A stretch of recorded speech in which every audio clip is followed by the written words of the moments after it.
আসসালামু আলাইকুম। সকাল ৯টা বেজে ৩০ মিনিট। আজ সোমবার। বাংলাদেশ বেতার কক্সবাজার স্থানীয় খবরে স্বাগত জানাচ্ছি। জ্যোৎস্না ইয়াসমিন। ধর্ম উপদেষ্টা আফম খালিদ হোসেন বলেছেন, হজ যাত্রীদের সেবা প্রদানে কোনো ত্রুটি সহ্য করা হবে না। যে কোনো হজ সংস্থা হজ যাত্রীদের হয়রানি করছে বলে প্রমাণিত হলে তার বিরুদ্ধে ব্যবস্থা নেওয়া হবে।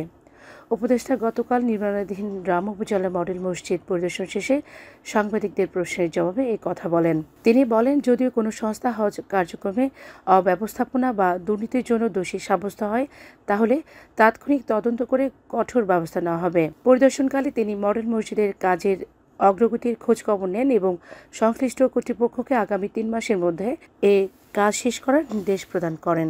এই সময় গণপূর্তের নির্বাহী প্রকৌশলী, রাম উপজেলা নির্বাহী কর্মকর্তা, ইসলামিক ফাউন্ডেশনের উপপরিচালক সহ স্থানীয় আলেম ওলামারা উপস্থিত ছিলেন। উখিয়ার বিভিন্ন রোহিঙ্গা ক্যাম্প পরিদর্শন করেছে অস্ট্রেলিয়ান হাই কমিশনের নেতৃত্বে ৫ সদস্য বিশিষ্ট একটি প্রতিনিধি দল। গতকাল তারা উখিয়ার ময়নার ঘোনা ১১ ও ১৮ নম্বর রোহিঙ্গা ক্যাম্প পরিদর্শন করেন। সেখানে একটি বেসরকারি সংস্থা পরিচালিত উইমেন্স গার্লস শেপ স্পেস এবং রোহিঙ্গা কালচার মেমোরি সেন্টারের কার্যক্রম পর্যবেক্ষণ করেন।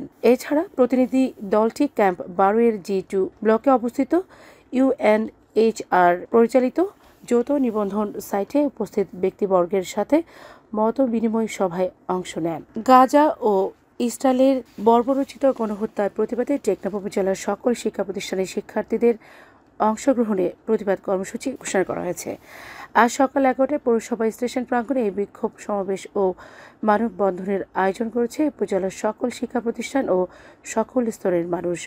ফিলিস্তিনের গাজায় দখলদার ইসরায়েলি বাহিনী কর্তৃক ইতিহাসের বর্বরোচিত হামলা ও নৃশংসতার প্রতিবাদে উপজেলার প্রতিটি ইউনিয়নে এই সমাবেশের আয়োজনের জন্য প্রতিটি এলাকায় মাইকিং করা হচ্ছে। রামু নাইক্ষ্যংছড়ি সীমান্তে অভিযান চালিয়ে মিয়ানমার পুলিশের পোশাক ও জুতাসহ একটি টর্চ লাইট উদ্ধার করেছে বন বিভাগ। গতকাল সীমান্ত লাগোয়া শিলকুম পাহাড়ের উপর এই অভিযান পরিচালনা করেন রাজারকুল রেঞ্জ কর্মকর্তা আমজাদ হোসেন। তিনি জানান, মিয়ানমার পুলিশের পোশাক, জুতা ও টর্চ লাইট উদ্ধারস্থলে টহল জোরদার করা হয়েছে। এসব প্রাপ্তির বিষয়ে তদন্ত করতে পুলিশ সহ সংশ্লিষ্ট প্রশাসনের সহায়তা নেওয়া হচ্ছে বলেও তিনি জানান। এদিকে টেকনাফ উপজেলার হয়কং সীমান্তে মাইন বিস্ফোরণে মাছ শিকার করতে যাওয়া মোহাম্মদ ফিরোজ উর্ফে ফিরোজ আলম নামক এক বাংলাদেশি জেলের ডান পা বিচ্ছিন্ন হয়ে গেছে। গতকাল দুপুরে সীমান্তের মিয়ানমারের অভ্যন্তরে তুতারদিয়া নামক এলাকায় এই দুর্ঘটনা ঘটে। তিনি উপজেলার হোয়াইকং ইউনিয়নের ২ নম্বর ওয়ার্ডের আমতলী এলাকার মোহাম্মদ আলী আহমদের ছেলে। উখিয়া ৬৪ বিজিবি ব্যাটালিয়নের অধিনায়ক লেফটেন্যান্ট কর্নেল মোহাম্মদ জসিমউদ্দিন বিষয়টি নিশ্চিত করেছেন। তিনি বলেন, আহত ব্যক্তিকে উদ্ধার করে উখিয়ার কুতুব পালং MSF হাসপাতালে পাঠানো হয়েছে। ঈদগাঁওতে রেললাইন পার হওয়ার সময় ট্রেনে কাটা পড়ে আব্দুল উদুদ উর্ফে দুদু মলুই নামে এক মোটরসাইকেল আরোহীর প্রাণহানি হয়েছে। গতকাল উপজেলার ঈদগাঁও জালালাবাদ ইউনিয়নের মাঝামাঝি উত্তর মাঝপাড়া রেল ক্রসিং এলাকায় এই দুর্ঘটনা ঘটে। নিহত ব্যক্তি চকরিয়া উপজেলার চিরিঙ্গা ইউনিয়নের পূর্ব সওদাগর পাড়ার মৃত আলিম উদ্দিনের ছেলে। ঈদগাঁও থানার ওসি মোহাম্মদ মশিউর রহমান ঘটনার সত্যতা নিশ্চিত করেছেন।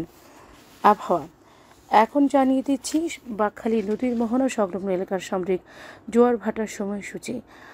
আজ ভাটা শুরু হয়েছে সকাল ৭টা৫৪ চলবে দুপুর ১টা৩৪ পর্যন্ত। জোয়ার শুরু হবে দুপুর ১টা৩৪ চলবে সন্ধ্যা ৭টা৫৮ পর্যন্ত। খবর শেষ হলো। আমাদের পরবর্তী খবর প্রচারিত হবে আজ দুপুর ২টা বেজে ৩০ মিনিটে।